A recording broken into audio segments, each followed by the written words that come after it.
আসসালামু আলাইকুম। আমন্ত্রণ মাই টিভি সংবাদে। আপনাদের সাথে আছি আমি হাফিজ খন্দকার। শুরুতেই জানিয়ে দিব প্রধান প্রধান সংবাদ শিরোনাম। জাতির পিতার জন্মশতবার্ষিকী ও স্বাধীনতার সুবর্ণ জয়ন্তীর অনুষ্ঠানে যোগ দিতে ঢাকায় পৌঁছেছেন শ্রীলঙ্কার প্রধানমন্ত্রী মাহিন্দা রাজাপাকসে।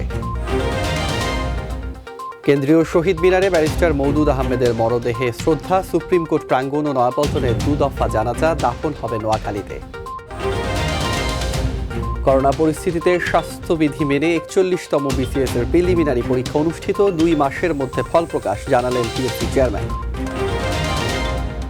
রমজানকে সামনে রেখে বাড়তে শুরু করেছে নিত্য প্রয়োজনীয় পণ্যের দাম। ভোজ্য তেলের পাশাপাশি বিভিন্ন সবজির দামও বাড়তি।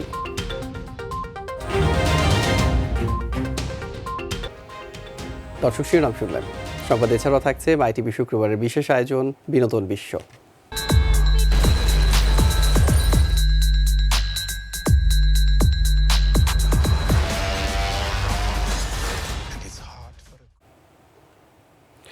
এবার চলে যাবে বিস্তারিত সংবাদে।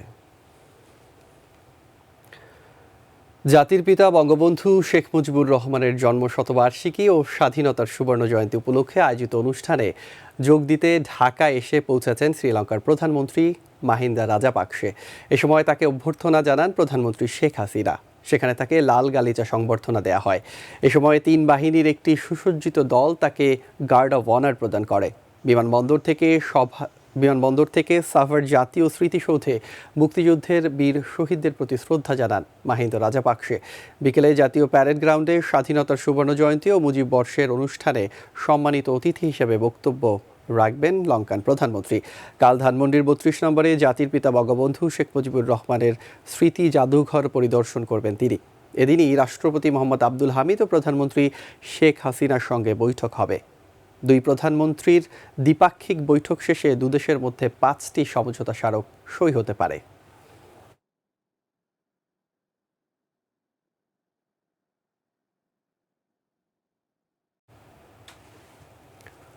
শ্রদ্ধা ভালোবাসায় বিএনপির বর্ষিয়ান রাজনীতিবিদ ও সাবেক মন্ত্রী ব্যারিস্টার মওদুদ আহমেদকে শেষ বিদায় জানালেন সর্বস্তরের মানুষ। সকালে কেন্দ্রীয় শহীদ মিনারে তার মরদেহে ফুল দিয়ে শ্রদ্ধা নিবেদন করেন রাজনৈতিক সামাজিক সংগঠন সহ বিভিন্ন অঙ্গনের মানুষ। পরে তার দীর্ঘদিনের কর্মস্থল সুপ্রিম কোর্ট প্রাঙ্গণে প্রথম জানাজা শেষে নয়াপল্টনে বিএনপি কার্যালয়ের সামনে অনুষ্ঠিত হয় দ্বিতীয় জানাজা।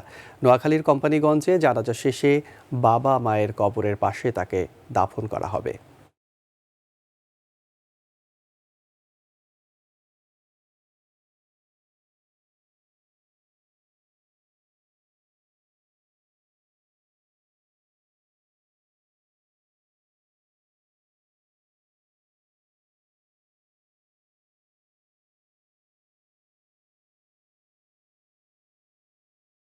ব্যারিস্টার মওদুদ আহমেদ শুধু একজন রাজনীতিক ছিলেন না, তিনি একজন রাজনীতির একজন কিংবদন্তি। তার দীর্ঘ জীবনে তিনি অনেক পরিবর্তনের সঙ্গে সম্পৃক্ত ছিলেন। প্রতিটি পরিবর্তনের মূল লক্ষ্য ছিল গণতান্ত্রিক সমাজ ব্যবস্থা প্রতিষ্ঠা করা, গণতান্ত্রিক রাজনীতি। কোভিড-19 পরিস্থিতিতে কঠোর স্বাস্থ্যবিধি মেনে 41তম বিসিএস এর প্রিলিমিনারি পরীক্ষা অনুষ্ঠিত হয়েছে। সকাল 10টা থেকে রাজধানী সহ দেশের 8টি বিভাগীয় শহরে 359টি কেন্দ্রে একযোগে শুরু হয় পরীক্ষা। চলে বেলা 12টা পর্যন্ত। 5.5 লাখ চাকরি প্রত্যাশী পরীক্ষায় অংশ নিচ্ছেন। এবার পরীক্ষা কেন্দ্রগুলোতে কড়া স্বাস্থ্যবিধি মেনে পরীক্ষা অনুষ্ঠিত হয়। মাস্ক ছাড়া কাউকে পরীক্ষার হলে ঢুকতে দেওয়া হয়নি। সকালে লালমাটিয়া পরীক্ষা কেন্দ্র পরিদর্শন করেছেন পিএসসি চেয়ারম্যান সোহরাব হোসাইন। এ সময় তিনি বলেন, স্বাস্থ্য অধিদপ্তরের নির্দেশনা মেনেই বিসিএস পরীক্ষা নেওয়া হচ্ছে। 2 মাসের মধ্যেই ফল প্রকাশ করা হবে। এরকম বলা কঠিন, নির্ভর করে যে আমরা 42 হয়তো ধরেন যদি 15 দিন লাগে, তারপরে যদি এটা ধরতে পারি মোটামুটি 2 মাসের মধ্যে আমরা দিব। রমজানকে সামনে রেখে বাড়তে শুরু করেছে নিত্য প্রয়োজনীয় দ্রব্যের দাম। সবচেয়ে বেশি বেড়েছে ভোজ্য তেলের মূল্য। তাতে নাভিশ্বাস উঠেছে ক্রেতাদের। গরম শুরু হওয়ায় বেড়েছে বিভিন্ন সবজির দামও। চালের বাড়ন্ত দামের স্থিতাবস্থা থাকলেও ছুটির দিনে ক্রেতা শূন্য বাজার। এস এম আরিফের রিপোর্টে দেখুন বিস্তারিত। রোজা শুরু হতে এখনও মাসখানেক বাকি, তবে এরই মধ্যে এর প্রভাব পড়তে শুরু করেছে বাজারে। ছোলা, ডাল, চিনির দাম ইতিমধ্যেই কেজিতে 2 থেকে 5 টাকা বেড়েছে। অস্থিরতা বিরাজ করছে ভোজ্য তেলে। ছোলা, ডাল এই ধরনের যেগুলি বেশি প্রয়োজনীয়, এর ভিতরে তেলের দামটা অতিরঞ্জিত হয়েছে আর কি। সাধ্য অনুযায়ী যে বাজার করার দরকার সে পরিমাণ করতে পারতেছে না। পর্যাপ্ত পরিমাণ আপনার পণ্য আছে, তাহলে দাম বাড়ার তো এখানে কোনো যুক্তিকতা নেই। কাস্টমারের সঙ্গে আমাদের অনেক কিছু কথা বলতে হয়। কাস্টমার বলতেছে যে আমরাই নাকি ব্যবসার ক্ষেত্রে এটা বাড়াইছি, কিন্তু আসলে তো আমরা এটা বাড়াচ্ছি। নিত্য প্রয়োজনীয় পণ্যের দাম বাড়ায় ক্ষুব্ধ ক্রেতারা। সরকারের প্রতি বাজার মনিটরিংয়ের দাবি তাদের। সাধারণ মানুষের কথা তো কেউই ভাবে না, সবাই তো নিজের জন্যই আমরা ব্যস্ত, আমিও ভাবি না। সব জিনিসের দাম বৃদ্ধি হইতেছে, রমজানের আরো বৃদ্ধি হয়ে যাবে, সব সিন্ডিকেট করিয়া লাগবে, আটকায় লাগবে। মাসে সব কিছু দিয়ে মানায় নিতে কষ্ট হয়, আর এগুলো তো নিত্য প্রয়োজন, এগুলো ছাড়া তো আমাদের চলবে না, এই জন্য কষ্টটা আরও বেশি হয়। কিনতাম আমি 10 লিটার তেল, সেখানে আমাকে 5 লিটার বা 4 লিটার তেল কিনে সেটাকে মেকআপ করতে হচ্ছে। তো যার কারণে আসলে আমার মনে হয় সরকারের আসলেই বাজারের দিকে একটু নজর দেওয়া উচিত। শীত শেষ হওয়ায় বেড়েছে বেশিরভাগ সবজির দাম। গরমের দাম বাড়তে থাকবে, ভেন্ডিও 60-70 টাকা বিক্রি হইতেছে বাজারে। মোটামুটি ভাবে সব তরকারি দামই বেশি। করোনার মধ্যে মানুষের দেশের পরিস্থিতি, ইনকাম অনেক কম, আসলে এর মধ্যে আবার জিনিসের দাম বেড়ে গেছে, সবকিছু মিলে আমাদের একটু কষ্টই হচ্ছে। নতুন করে দাম না বাড়লেও ছুটির দিনে চালের বাজারে ক্রেতা সমাগম কম। বিক্রেতারা বলছেন বাজার নিয়ন্ত্রণে না থাকার প্রভাব পড়েছে বেচাকেনায়। বাইরে থেকে যে চালটা আমদানি করার পর বাজারটা কমার কথা ছিল সেটা কিন্তু করতে পারে নাই।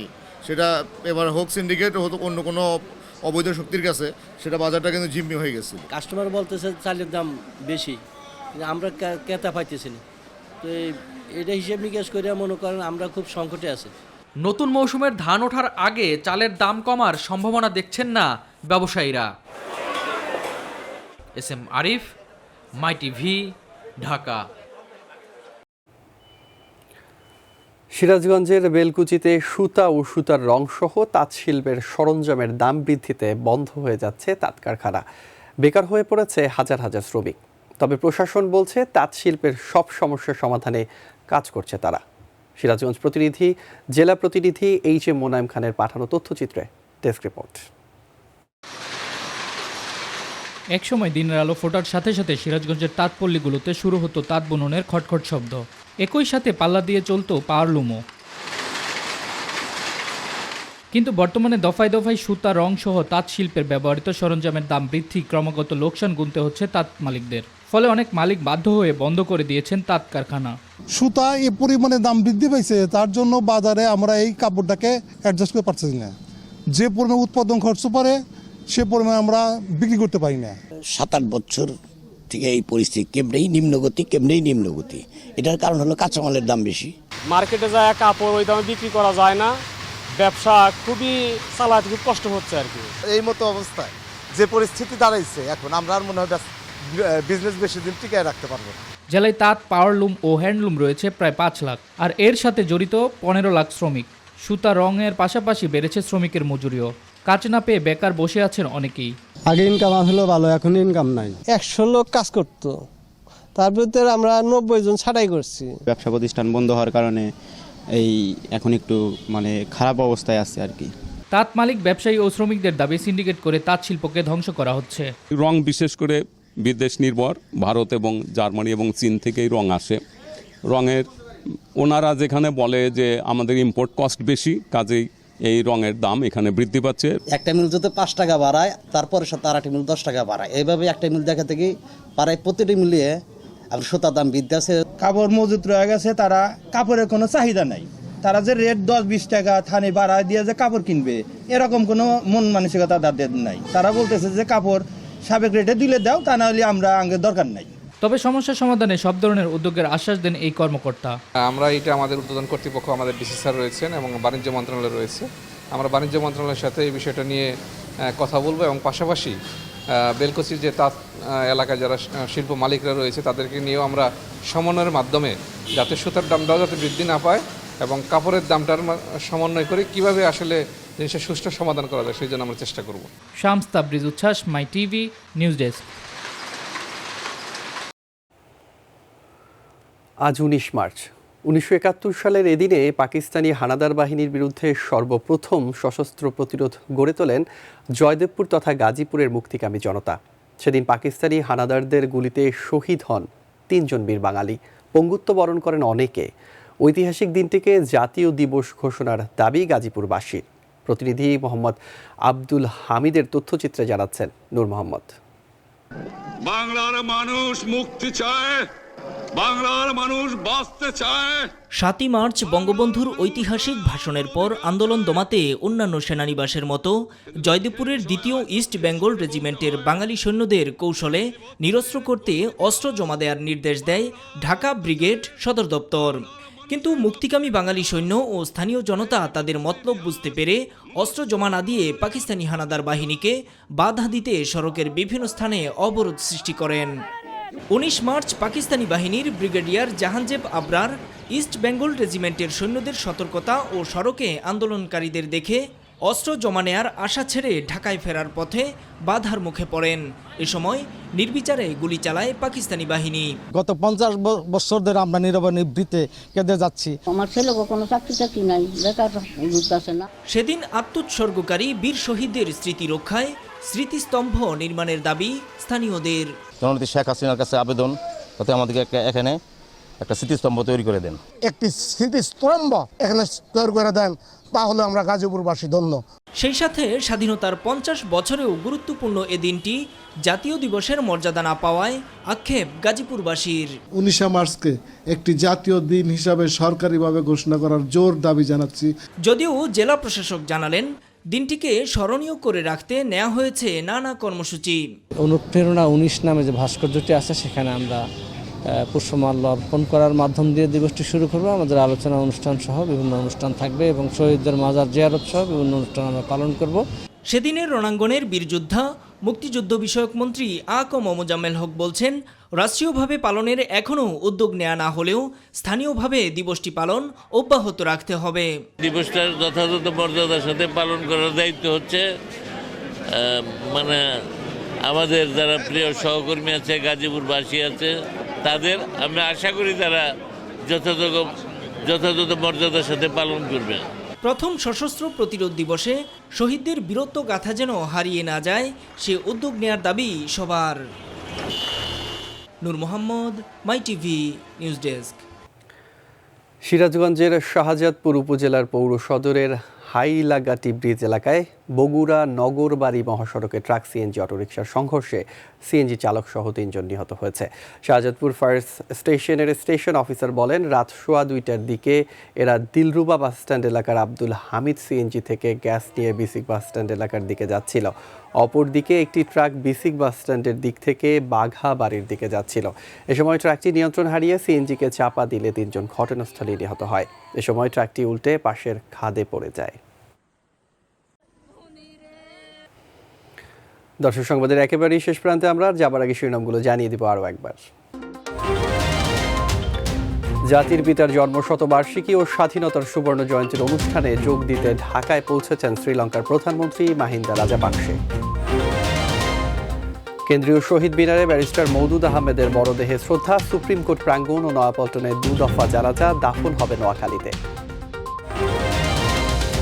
করোনা পরিস্থিতিতে স্বাস্থ্যবিধি মেনে 41তম বিসিএস এর প্রিলিমিনারি পরীক্ষা অনুষ্ঠিত। 2 মাসের মধ্যে ফল প্রকাশ, জানালেন পিএসসি চেয়ারম্যান। রমজানকে সামনে রেখে বাড়তে শুরু করেছে নিত্য প্রয়োজনীয় পণ্যের দাম। ভোজ্য তেলের পাশাপাশি বিভিন্ন সবজির দামও বাড়তি। অক্সফোর্ড অ্যাস্ট্রাজেনেকার কোভিড-19 ভ্যাকসিন নিরাপদ ও কার্যকর, জানিয়েছে ইউরোপীয় ইউনিয়নের ওষুধ নিয়ন্ত্রক সংস্থা। এবং ইউরোপা লিগের শেষ 16তে ম্যানচেস্টার ইউনাইটেড ও আর্সেনাল।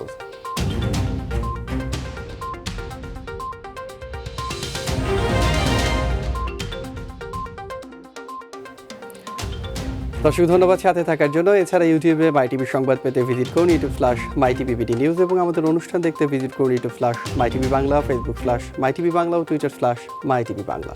পরবর্তী সংবাদ দুপুর 2:30 দেখার আমন্ত্রণ জানিয়ে বিদায় নিচ্ছি। দর্শক, করোনা সংক্রমণ রোধে সবাই সতর্ক থাকুন, স্বাস্থ্যবিধি মেনে চলুন। আল্লাহ হাফেজ।